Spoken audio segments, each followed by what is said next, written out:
Have you ever wondered where Halloween originated and what it truly means? Has the thought of witches being in your ancestral line ever occurred to you? How does this time of the year make you feel? And are you aware of how important Halloween really is?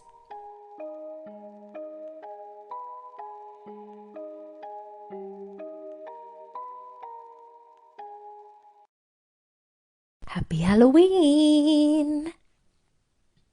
I'm over the moon, literally, like a witch on a broom. I'm over the moon to release this episode today as it's my number one favourite day of the year. I love Halloween. I absolutely love every single thing about it.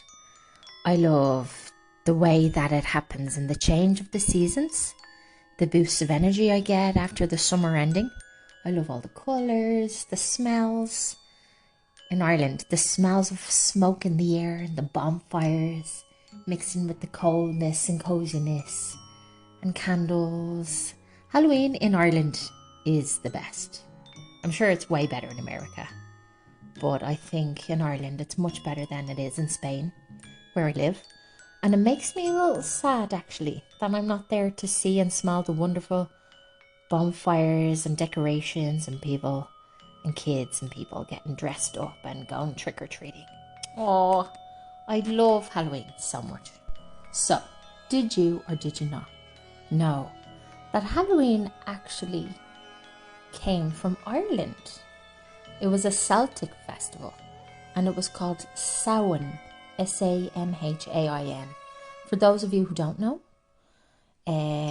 it began as a pagan celebration over 2,000 years ago. The origin of Samhain was that on the 31st of October, on that day, a portal between the real world and the other world became blurred. So like the veil became thinner. And that meant that like spirits and banshees and ghosts, in Irish it's called pukas, could slip into our world and cause mischief.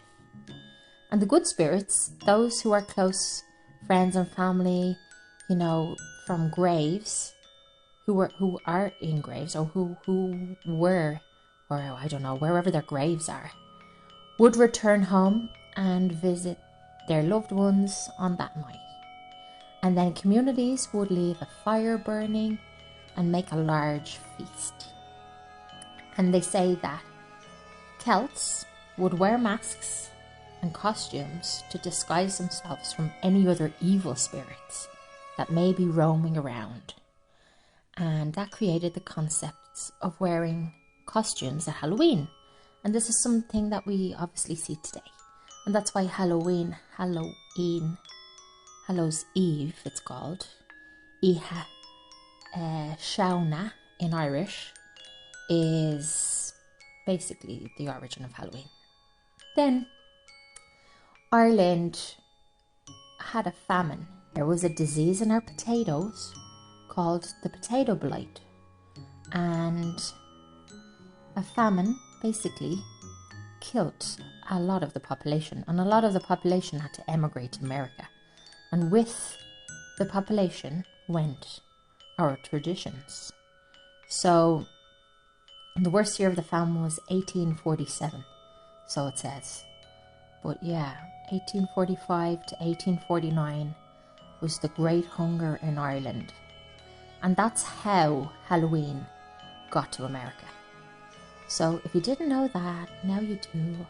And I'm very glad to bring you something new. So I'd like to dedicate this episode to all the wonderful witches, witch doctors, earth people, shamans out there throughout history, in the past, present and future, and parallel worlds.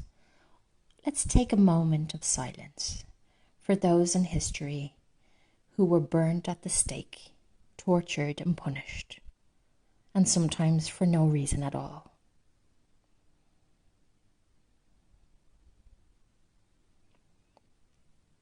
Let's keep in our minds the effect that may have had down our ancestral lines and might even be apparent in you. I know that it certainly seems apparent in me. Are you afraid to show your true self to the world? I know I was, and I still am. I'm still a little bit afraid to show my true self to the world. I'm getting there, but every day it gets easier. Does it terrify you to tell people about the real you inside? Is there like a fear factor? Do you get awfully terrified? If so, it might be worth looking into your ancestral line to see if there's any ancestral trauma or any wonderful witches. If you'd like to explore your ancestral line through quantum hypnosis, get in touch with me and we can dive deep and explore your ancestors, your line of ancestors, to see if there are any lovely witches, healers, shamans, or any earth people who knew how to use their wonderful natural powers, just like the ones we all have these days, but might not know how to use them. Or we might not know if they're there, or they may not have been activated yet. It's funny because we all have access to healing abilities, to accessing our subconscious mind, to really tapping into the so-called powers that witches had. We all have that ability, just like shamans have. Obviously it requires a lot of study and practice and putting it into action, and a lot of like research, but they're available to us. It's funny because have you ever wondered why or how in the Bible Jesus had the ability to cure people with his hands? And just like people who heal with Reiki and hands-on healing, like it's something that not only witches had, but also in different religions. Like it's kind of a pattern throughout history from different angles and different tales. So yeah, we all have access to these wonderful natural powers. While I was doing a bit of research on witches and the history of witches and discovering how much they suffered throughout the world and throughout history, I came across a documentary movie called A Witch Story. I'm not sure if you've ever heard about it, but it's the legacy of the Salem witch hunts. So yes, it's a documentary by Yolanda Pividal, if I'm saying that right. And she discusses her documentary, A Witch Story, that tackles the origins of the myth of witchcraft and the systematic persecution of women dating back to the Salem witch trials. A young writer, Alice, was a teenager when she discovered something that changed her life forever. She was a descendant of Martha Allen Carrier, a woman hanged for witchcraft during the Salem witch trials of 1692, at 24 years of age. After scouring archives, reading academic texts, and compiling hundreds of pages of notes on witch hunts, Alice is ready to share her findings in a book. But before finishing the story, she has some last strings to tie up, which leads her to revisit the last days of Martha in Salem and to reckon with the fact that for millions around the world, Salem is not over. Departing from a personal quest and merging with the testimony of Italian feminist scholar Silvia Federici, A Witch Story is a feature documentary about memory and the need to unveil the real social and political motivations behind the great witch hunts of Europe and the Americans, to understand the violence waged against women today. From the spread of new forms of witch hunting in various regions of the world to the escalation worldwide of the number of women daily murdered, the evidence is mounting that a new war is being waged against women. What are the motivations and the logic behind them? What is the link between those women accused of witchcraft in the 16th century and women's struggles nowadays? A witch story aims to deconstruct the tales that we've been told about women for hundreds of years and which still kill thousands in witch hunts today. Modern witch hunts have taken place in the last decade on every inhabited continent, but are most common in countries that are recovering from European colonialism, under exploitation by global capital and under the stress of Christian missionary activity. Where modern witch hunts are less common, we see the same rhetoric that was used in the witch hunts of the past, in social and political landscapes, in struggles to access reproductive health care, the scapegoating of immigrants, and the shaming of impoverished communities, and sometimes word for word in the denouncement of female politicians and leaders of social movements. We can also find stories of resistance. Feminist movements have gathered momentum, support and power in Latin America and Western Europe under the chant, "We are the descendants of witches that you could not burn." A witch story is born in the context of the international campaign to restore the memory of women executed for witchcraft, founded by Silvia Federici, a growing network of women historians, scholars, anthropologists, archivists, students, writers, visual storytellers and journalists from countries such as Spain, United States and Ecuador. This is a campaign that seeks to address the truth of witch hunts, past and present. This is a campaign that seeks to address the truth of witch hunts, past and present, and reconstruct the forgotten history of murdered women. In this context, a witch story aims to become a tool to challenge historical and political preconceptions, allow for new narratives to emerge, and spur action to address the witch hunts of the present while honouring the victims of the past. Wow, amazing. So this is what I'm going to watch tonight on Halloween Eve. I can't wait to watch it. So I haven't watched it yet. Let me know what you think of it when you do watch it, and we can discuss. Are you somebody who loves to read tarot, has healing capabilities, connected to the earth, and just feels like magical and powerful? Well, if you are, there's a high likelihood that you could be a witch, but a lovely witch. And maybe your psychic intuition could be starting to open, like a lot of people nowadays. Are you connected to the moon and the stars?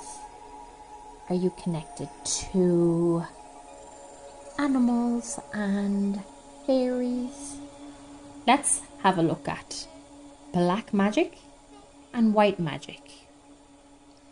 Would you believe that black magic and white magic actually comes in traditional American culture? White magic referred to nice spells, often conducted by white ladies, and black magic was portrayed as evil spells and conducted by scary ladies, which kind of has an essence of racism, if you can think about it. The diversion of magic into black or white has racist undertones.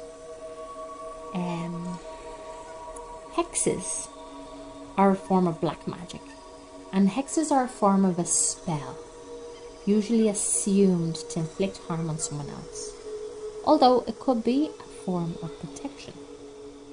I'm just reading an article here, and the lady says that she had done magic to stop rapists and violent abusers.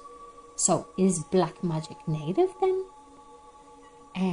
She said that she's done magic to help women having a hard time bringing babies into the world, or to keep her magic safe. So I think if the intention is good behind the magic, I think you're generally on the right track. I think obviously if there's a good intention behind magic, whether it be black or white, I think that you're doing something good for somebody out there. But if somebody is performing black magic to harm someone, it can be that they're not in a good place themselves. They could become they probably are coming from a place of anger, and they could be wanting to release anger or harm somebody because they were harmed, make somebody else feel bad, or surround them with negative energy. It's all about intention at the end of the day. This world, we're all made up of energy. Everything is energy, and we can focus this energy on healing and sending it to people, sending love, sending light, sending lots of things. Our thoughts are energy, so be careful. I would highly suggest that you're careful with your thoughts, because those thoughts are energy, and when you hold somebody in a negative energy space with your thoughts, it's actually affecting them. So why is Halloween an important time? I think Halloween is a very important time because it allows people to come out of their boxes and go super wild. It allows people to dress up and pretend to be someone they're not, and to just forget about life for a little while and embrace death and dark and witches and scary, and it kind of makes scary okay. Kind of normalizes the dark side of life, because it's all about balance. It's all about, addressing and trying to integrate polarities. The dark with the light, the yin and the yang, the female and the male. It's all about, I think it's all about just welcoming all of those spooky traditions and saints and spirits and ghosts and goblins and all of the rest. So that's why I love Halloween as well, because anything goes. Nobody looks weird. Everybody can just act whatever way they want without any judgment, and I love that. It's also, I love the way that it's a community thing as well. There are parties, fancy dress parties. The kids go trick-or-treating. You can probably hear the kids in the background now, but I've been ringing my bell and they're quite loud, running up and down the stairs because I'm in a building. So yeah, I love that.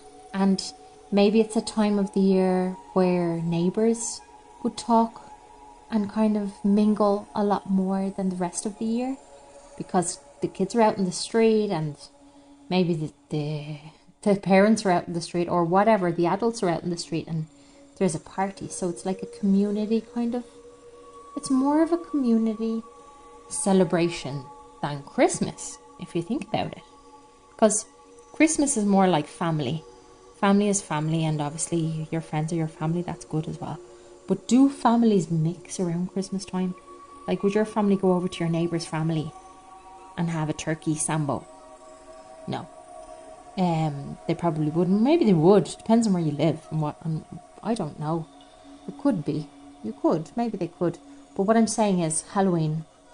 Halloween is more of an integration of neighbours and society and all the rest. Another thing that is something, and it's something that I've been thinking about for a long time, because I myself was trying to get my head around it, and the idea of death death is like one of those topics where no one wants to talk about. It's morbid. It's really a controversial subject that people feel uncomfortable about. But I think it's necessary to talk about it more. And it's important to remember that it's an important part of life. Because death is, we're all going to die. But death also makes you grateful for the life that you have. And we experience death in lots of different ways throughout our life. Like the death of your teenage years when you go into your 20s. The death of your children's years when you turn a teenager. You know, there are cycles that die and you never go back. So it's curious because I was reading up on this as well just there recently, and we go through different deaths. Not only people deaths, but also our cycles of life deaths. The death of going to school, we don't go to school anymore. The death of a previous job. I'm not sure if you've ever had a tarot reading. I'm sure most people who are listening to this would have had a tarot reading. But there's a death card that comes up and has come up for me. But it doesn't mean that someone's going to die. It means that there's a death of an old part of me, or an old way of doing things that you're not going to do anymore, or that you've already stopped doing, or you should stop doing. So death is a lot more apparent in our lives, and it's good for us to be able to accept it and let it go, because it's a part of evolution as well. It's a part of our growth.